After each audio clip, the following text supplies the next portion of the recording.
Assalamualaikum warahmatullahi wabarakatuh. Mohon izin memperkenalkan diri.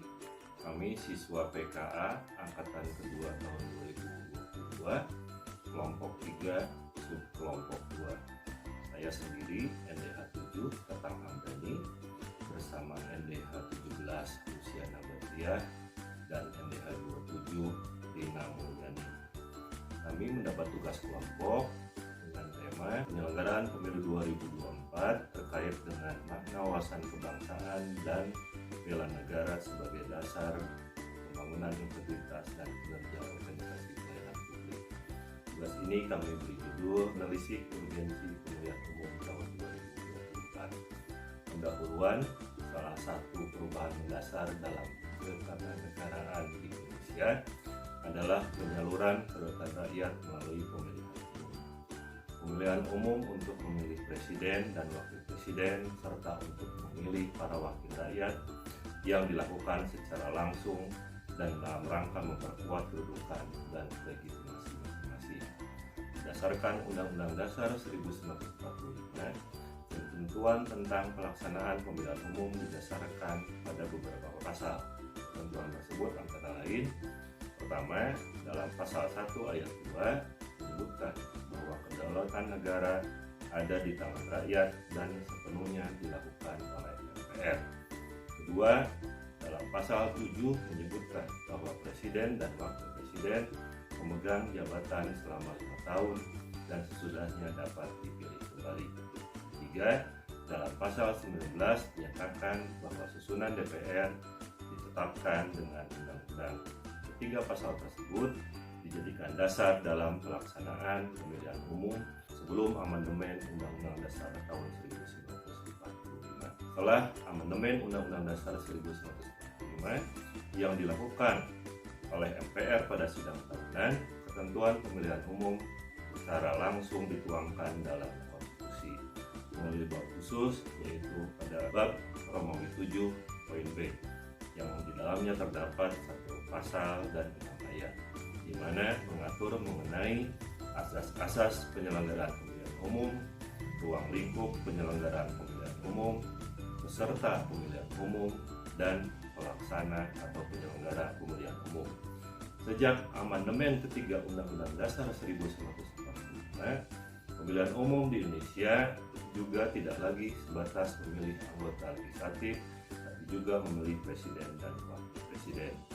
Pemilihan presiden dan wakil presiden yang semula dilakukan oleh MPR sebagai lembaga tertinggi negara disepakati dilakukan secara langsung oleh rakyat, sehingga pemilihan presiden dimasukkan ke dalam rejim pemilihan umum. Evaluasi secara berkala tersebut dituangkan dalam setiap peraturan perundang-undangan pemilihan umum dan menyambut pemilihan umum berikutnya. Dengan jatinya pemilihan umum harus dilakukan secara berkala dalam jangka waktu yang telah ditetapkan dalam konstitusi. Perubahan pelaksanaan pemilihan umum di Indonesia salah satunya adalah melalui keputusan Mahkamah Konstitusi nomor 14 garing PUU garis datar 11 Romawi garis miring 2013 tentang pengujian Undang-Undang nomor 42 tahun 2008 tentang pemilihan umum presiden dan wakil presiden, sehingga lahirlah gagasan pemilihan umum serentak, di mana kemudian pelaksanaan pemilihan umum legislatif dan pemilihan umum presiden dan wakil presiden akan dilaksanakan secara bersamaan. Lebih lanjut, Mahkamah Konstitusi dalam putusannya menyatakan bahwa penyelenggaraan pemilihan umum legislatif dan pemilihan umum presiden dan wakil presiden diselenggarakan secara serentak yang mulai berlaku pada tahun 2019 dan pemilihan umum seterusnya.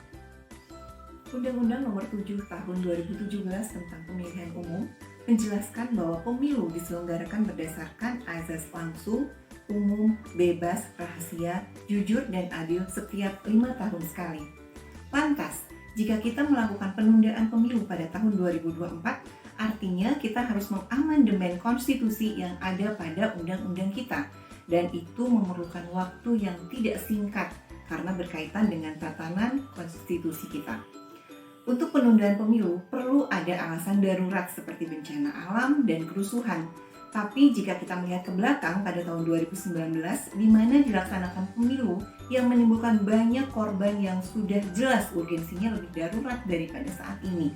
Apakah ada kepentingan tertentu terkait penundaan pemilu ini? Karena setiap pemegang kekuasaan memiliki akses untuk sumber daya, politik, dan finansial.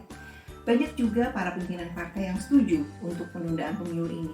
Namun pendapat mereka menimbulkan spekulasi terkait penundaan pemilu 2024. Sejauh ini untuk peluang penundaan pemilu masih ada. Tapi jika kita tetap melaksanakan penundaan pemilu, maka pemerintah memaksakan rakyat untuk ikut kepada keputusannya.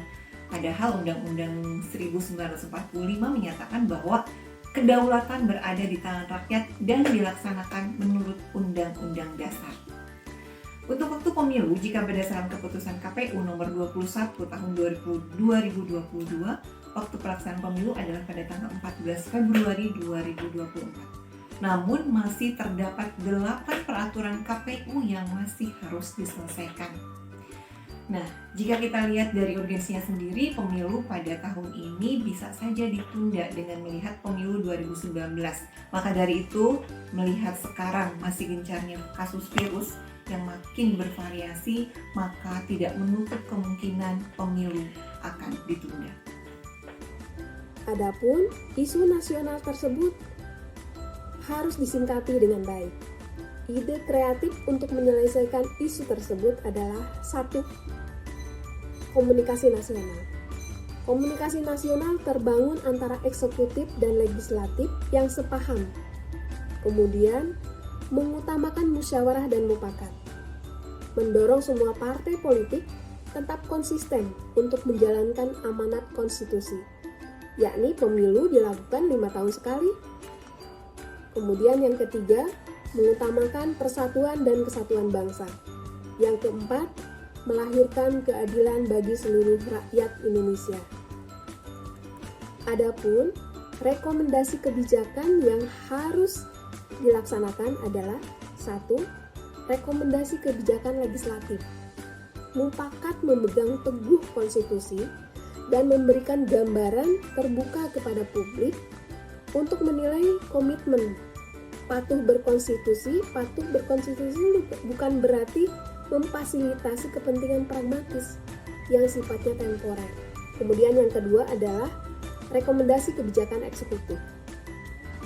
Kebijakan pemerintah tegas dengan sikap menolak penundaan pemilu, menjaga acara pemilu tepat waktu, dan pemerintah yang harus memimpin dan memastikan semua berjalan sesuai dengan peraturan perundang-undangan dan sesuai dengan konstitusi. Dengan wacana penundaan pemilu, apakah kita harus mengamandemen konstitusi yang ada saat ini? Bukan hal yang mudah tentunya untuk merubah. Tapi, mungkin saja itu terjadi perubahan. Kita lihat.